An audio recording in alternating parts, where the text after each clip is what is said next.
Hola, te habla Chosei Taco Quiroz. Hoy, en Pastillas para la Lectura, Ana Karenina, de León Tolstoy. Es una de las más extensas y hermosas novelas de la literatura. León Tolstoy nació en Rusia en 1828 y perteneció a una familia de la nobleza. Si bien tuvo una vida acomodada, no le impidió que se interesase por la naturaleza, los problemas económicos, sociales y espirituales de la urbe y el campo.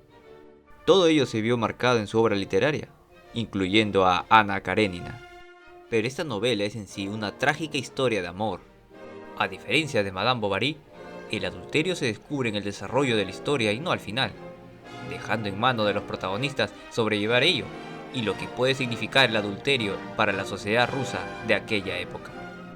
Y no es el único caso que ocurre en la novela. Por eso, durante la lectura descubriremos diferentes conflictos matrimoniales en diversas familias de los personajes. Ahora, te narraré el primer capítulo de Ana Karenina. Todas las familias dichosas se parecen, y las desgraciadas lo son cada una a su manera. En el hogar de los Oblonsky se había roto la armonía. La esposa, sabedora de que su marido sostenía relaciones amorosas con la institutriz francesa de sus hijos, habíase negado rotundamente a vivir bajo el mismo techo que su cónyuge. 3 días duraba ya esa situación, que era tan desagradable para los esposos como para los demás moradores del palacio. Todos, desde los miembros de la familia hasta los criados, comprendían que ya no tenía razón de ser la vida en común de los príncipes. Todos se sentían extraños, como huéspedes de una noche en una posada. La esposa no salía de sus habitaciones. El marido hacía 3 días que no aparecía por casa.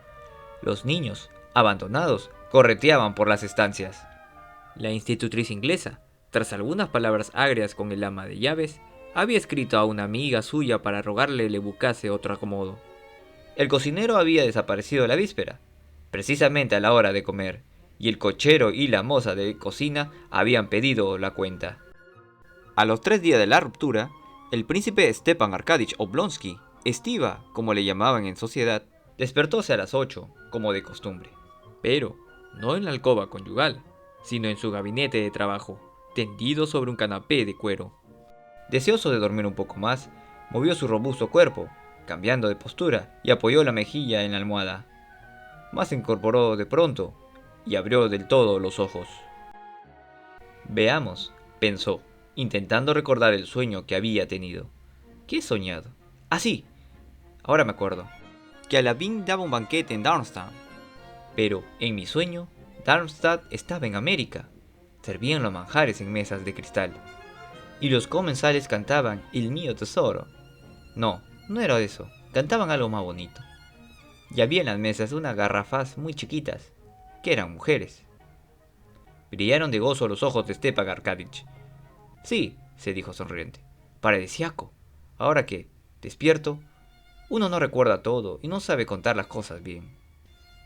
Al ver que penetraba un rayo de luz por entre las cortinas, sacó los pies para buscar las zapatillas de tafilete rojizo que le había regalado su mujer por su cumpleaños y, siguiendo la costumbre adquirida en 9 años de vida conyugal, alargó el brazo para tomar su bata, que él solía dejar colgada de la cabecera del lecho, y recordando, de repente, el sitio en que se hallaba y el motivo que allí le había traído, dejó de sonreír y frunció el entrecejo. Ay, ay, ay, se lamentó, recordando lo sucedido. Y de nuevo pasaron por su imaginación los detalles del incidente entre su esposa y él. La situación no tenía remedio, y lo que más le dolía era tener que reconocer que él era el autor de su infortunio. No me perdonará, no puede perdonarme. Soy la causa de todo lo que ha pasado, aunque sin tener culpa de ello. Eso es lo peor.